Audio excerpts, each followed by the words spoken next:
नमस्कार दोस्तों, ये वीडियो उनके लिए भी है जिनको लगता है कि मिली आजादी बिना खड़क और बिना डाल।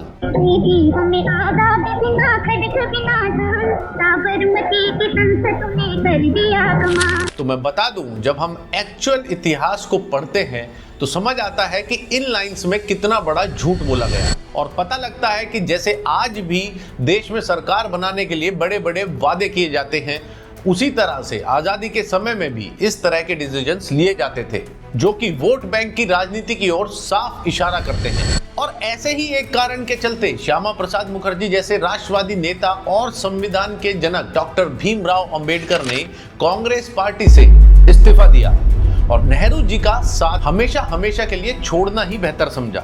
इस वीडियो में हम देखेंगे ऐसा ही वो मेन रीजन कि क्यों इन दो बड़े नेताओं को नेहरू जी की राजनीति पसंद नहीं आई और क्यों इस सच को देश से आज तक भी छुपाया जाता रहा। ये बात आप सभी को पता होगी कि नेहरू जी के मंत्रिमंडल में मौलाना अबुल कलाम आजाद और हुमायूं कबीर जैसे नेता भी शामिल थे।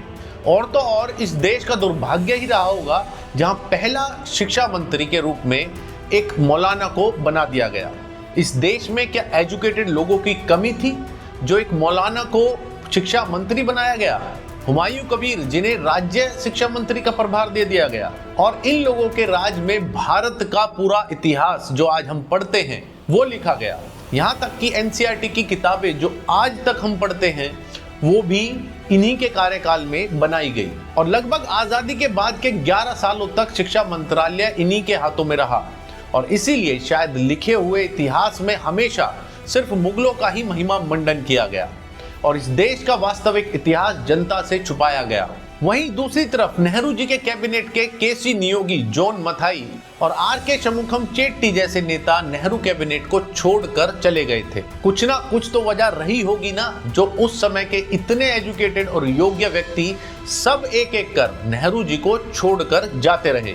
और यही नहीं, नेहरू जी के मंत्रिमंडल में श्यामा प्रसाद मुखर्जी और भीमराव अंबेडकर जैसे नेता भी थे जिन्होंने इस्तीफा दे दिया था। साल 1947 में आजादी के बाद जब जवाहरलाल नेहरू देश के पहले प्रधानमंत्री बने तो महात्मा गांधी और सरदार पटेल ने मिलकर डॉक्टर मुखर्जी को मंत्रिपरिषद में शामिल करने का दबाव बनाया।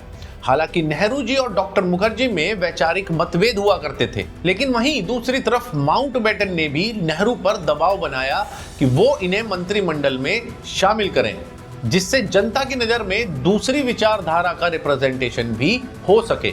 इसके बाद नेहरू जी को मजबूरी में डॉक्टर मुखर्जी को मंत्री बनाना पड़ा। वो देश के प्रथम उद्योग एवं आपूर्ति मंत्री बने थे, लेकिन कुछ ही समय बाद उन्होंने इस्तीफा दे दिया था और इसका मेन रीजन माना गया नेहरू और पाकिस्तान के पीएम लियाकत अली खान के साथ हुआ नेहरू लियाकत पैक्ट। ऐसा क्या था उस संधि में जो बात इस्तीफे तक आ गई? बंटवारे के बाद भारत और पाकिस्तान में भीषण दंगे चल रहे थे और इस प्रॉब्लम को सुलझाने के लिए दिल्ली में 8 अप्रैल 1950 को नेहरू और लियाकत अली खान के बीच एक संधि होती है जिसे नेहरू लियाकत पैक्ट बोला जाता है।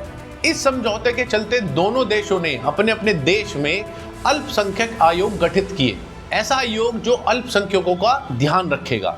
आखिर इस समझौते के खिलाफ क्यों थे डॉक्टर मुखर्जी? क्योंकि उन्हें पता था कि पाकिस्तान ने इस संधि में बोल तो दिया है कि पाकिस्तान में हिंदू अल्पसंख्यकों का ख्याल रखा जाएगा, उनको उनका हक मिलेगा, लेकिन वो जानते थे कि ये सब बकवास है।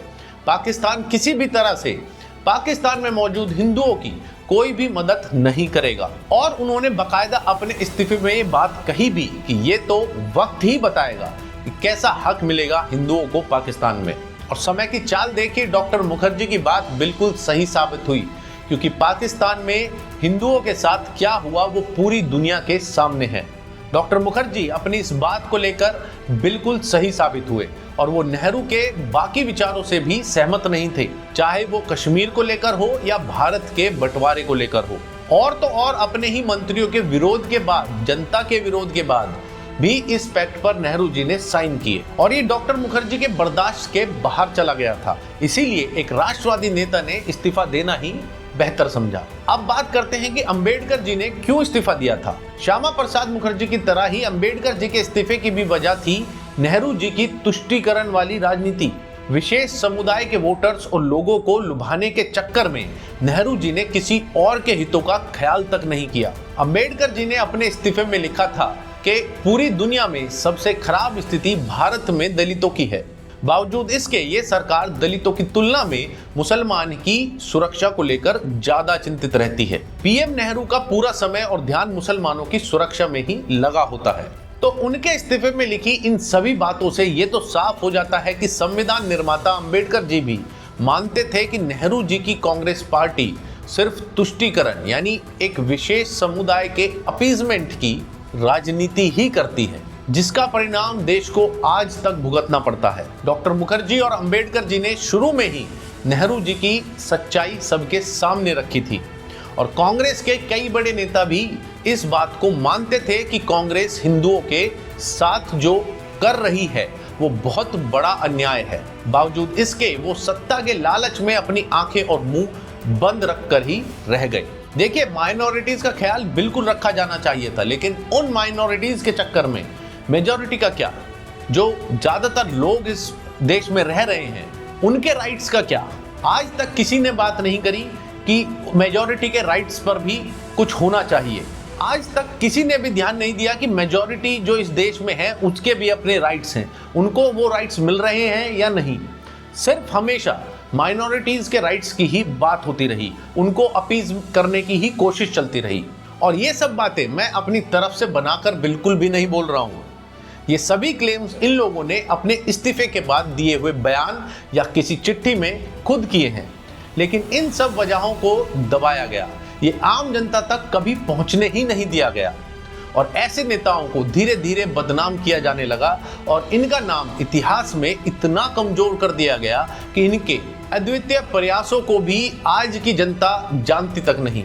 इनके संघर्ष को जनता तक पहुंचने ही नहीं दिया गया और आज भी आप देखेंगे तो कांग्रेस की वही विचारधारा नजर आती है जहां ये पर्टिकुलर अपीजमेंट की राजनीति करते हैं और बाकी सभी कम्युनिटीज को नजरअंदाज ही करते हैं। और ये एक बड़ा कारण है क्यों कांग्रेस इतनी कम सीटों पर आकर सिमट गई है आज। ये चाहते तो भारत शुरू से ही विश्व गुरु बनने की दौड़ में होता और शायद आज एक डेवलप्ड नेशन होता, लेकिन आजादी के इतने साल बाद भी दुर्भाग्य हमारा कि ये ना हो सका।